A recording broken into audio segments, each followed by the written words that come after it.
Selamat pagi, Tuhan Yesus memberkati kita semua. Saya percaya ada kasih karunia, ada perlindungan, penjagaan Tuhan yang sempurna atas kehidupan kita semua. Kita masih terus belajar dan membaca firman Tuhan. Hari ini dari kitab 2 Samuel, pasal keempat ayat 1 sampai pasal 6 ayat yang ke-23. Dan kita baca dari Yohanes pasal 13 ayat 31 sampai pasal 14 ayat ke-14. Lalu kita baca kitab Mazmur pasal 119, pasal yang terpanjang ini saudara, ayat 17 sampai 35, dan kitab Amsal pasal 15 ayat 31 sampai ayat yang ke-32. Kita masih belajar tentang tanah hati atau tanah yang ditaburi oleh benih firman, tapi di dalam tanah itu ada batu-batu. Ketika benih itu tumbuh dengan begitu baik, tetapi ketika matahari datang, maka benih firman yang bertumbuh itu, karena memang dia tidak berakar, dia segera layu. Artinya orang ini mendengar firman dengan gembira, dengan sukacita. Dan kita sudah belajar bahwa ikut Tuhan itu bukan hanya sekedar reaksi emosional kita. Jadi beberapa orang atau ada banyak orang Kristen seperti yang digambarkan ini. Mereka mendengar dan mereka tertarik, mereka bergembira, mereka bereaksi, tetapi mereka tidak berakar, sehingga ketika datang matahari aniaya, mereka murtad, kata Alkitab. Sementara dalam Matius 16 ayat 24 dikatakan, lalu Yesus berkata kepada murid-muridnya, setiap orang yang mau mengikut aku, ia harus menyangkal dirinya, memikul salibnya dan mengikut aku. Jadi kekristenan yang palsu adalah kekristenan yang semangat tapi nggak mau pikul salib. Dalam Kisah Rasul 14 ayat 22, di tempat itu mereka menguatkan hati murid-murid itu dan menasihati mereka supaya mereka bertekun di dalam iman dan mengatakan bahwa untuk masuk ke dalam kerajaan Allah kita harus mengalami banyak sengsara. Garis bawahi kata-kata ini, kita harus mengalami banyak sengsara, aniaya.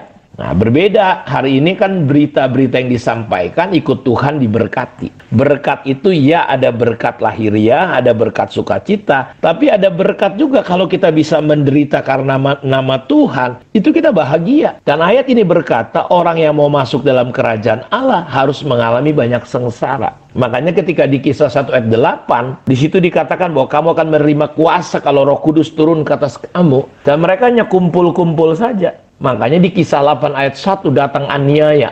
Disitulah orang mulai pergi dari Yerusalem, Yudea, Samaria sampai ke ujung bumi lewat sengsara. Dan gereja hari ini atau saudara sebagai orang Kristen, kita perlu berakar, kita perlu dalam. Jadi nggak bisa hanya sekedar biasa-biasa jadi orang percaya. Kita harus mengerti, kita harus berakar. Karena itu kita harus beresin kekerasan-kekerasan hati kita. Hati kita yang tidak haus, tidak lapar, banyak asumsi. Karena matahari itu menggambarkan penganiayaan karena firman atau Injil. Dalam Matius 13 ayat 6 dan ayat 21, tetapi sesudah matahari terbit layulah ia dan menjadi kering karena tidak berakar. Ayat 21-nya diterangkan, tetapi ia tidak berakar dan tidak tahan, ya, dan tahan sebentar saja. Apabila datang penindasan atau penganiayaan karena firman, orang itu pun segera murtad. Kenapa? Karena memang nggak kuat. Makanya kita butuh pemuritan, kita butuh ditolong, kita perlu ditemanin, dan kita harus mulai belajar mau jadi anak sejati, memiliki spirit sonship. Di dalam Bible Exposition komentar di situ dikatakan dalam perumpamaan ini, matahari menggambarkan penganiayaan yang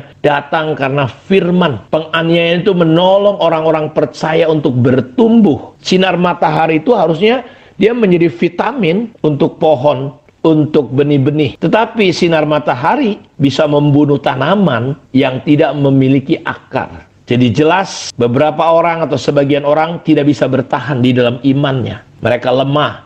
Kenapa? Pengertian mereka kurang dan keputusan mereka tidak tulus. Mungkin untuk percaya tetapi tidak diselamatkan, murtad. Karena itu kita butuh bertumbuh. Dalam Yohanes pasal 2 ayat 23 sampai 25, di sana dikatakan seperti ini, dan sementara ia di Yerusalem selama hari raya Paskah, banyak orang percaya dalam namanya karena mereka telah melihat tanda-tanda yang diadakannya. Tetapi Yesus sendiri tidak mempercayakan dirinya kepada mereka karena ia mengenal mereka semua, dan karena tidak perlu seorang pun memberi kesaksian kepadanya tentang manusia, sebab ia tahu apa yang ada di dalam hati manusia.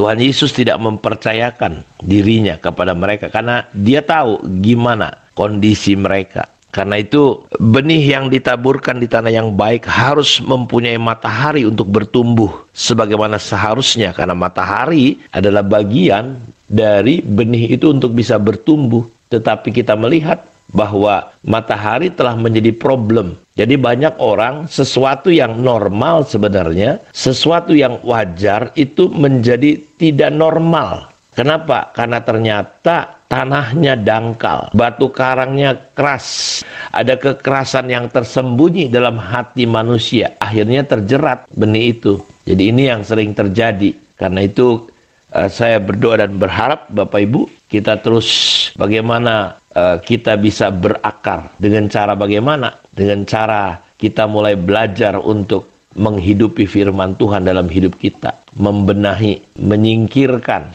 antara pengertian dan tidak mengerti. Karena itu ada di antaranya kan. Kemarin kita belajar bahwa golongan yang pertama dengar firman, dia tidak mengerti. Yang keempat, dia dengar firman, dia mengerti dan dia berbuah. Di jenis-jenis tanah yang lainnya, di antaranya. Jadi dia terkadang mengerti, terkadang tidak. Karena itu, biarlah kita selalu memperhatikan firman, memeriksa diri kita sendiri dengan teliti, dengan lengkap. Orang yang memperhatikan firman, katanya, firman itu akan memerdekakan hidupnya. Biarkanlah firman itu menembus, merembes sepenuhnya ke dalam hati kita, sehingga dia punya akar yang dalam. Jadi iman kita pasti tidak akan kekurangan suplai dari cairan-cairan yang dibutuhkan. Nah itu, mari Bapak Ibu, beberapa hamba Tuhan menyatakan bahwa kita harus semakin menyadari. Kemarin saya katakan bahwa ada yang namanya kesadaran yang membuat anak bungsu itu akhirnya kembali ke rumah bapaknya. Ada kesadaran. Jadi terkadang batu-batu dalam hidup kita atau kekerasan-kekerasan dalam hati kita itu membawa kita itu pada sebuah kehidupan. Kita nggak menyadari banyak hal. Kita pikir kita benar, tetapi ternyata kita sudah menyimpang. Ya, karena itu mari biarkanlah firman Tuhan itu berkuasa. Kita ingat betul-betul bahwa kita perlu terus bertumbuh, berakar. Tidak cukup hanya sampai di mana kita menerima firman dengan gembira, tetapi kita perlu sampai firman itu berkuasa, sehingga respon-respon reaksi kita, hati kita betul-betul menjadi berbeda, Bapak Ibu. Sehingga kita menjadi manusia yang lain. Kalau dalam konteksnya Saul, dia menjadi manusia yang lain. Ketika dia diurapi Tuhan, dia menjadi pribadi yang lain. Biarlah kita menjadi pribadi-pribadi manusia yang baru di hadapan Tuhan. Kiranya kita akan belajar hari-hari ke depan, terus mendalami kebenaran firman Tuhan lewat saat teduh yang sederhana ini. Mari kita berdoa. Bapa, terima kasih untuk kemurahan, untuk anugerah Tuhan. Biarlah kasih karunia-Mu terus melimpah-limpah turun di atas kehidupan kami. Diberkatilah semua anak-anak-Mu pada saat ini dimanapun mereka berada. Apapun yang menjadi harapan, kerinduan mereka, Tuhan jamah dan Tuhan lawat mereka. Terpujilah Engkau Bapa. Di dalam nama Tuhan Yesus kami berdoa dan kami bersyukur kepada Tuhan. Haleluya. Amin. Tuhan memberkati kita semua. Shalom.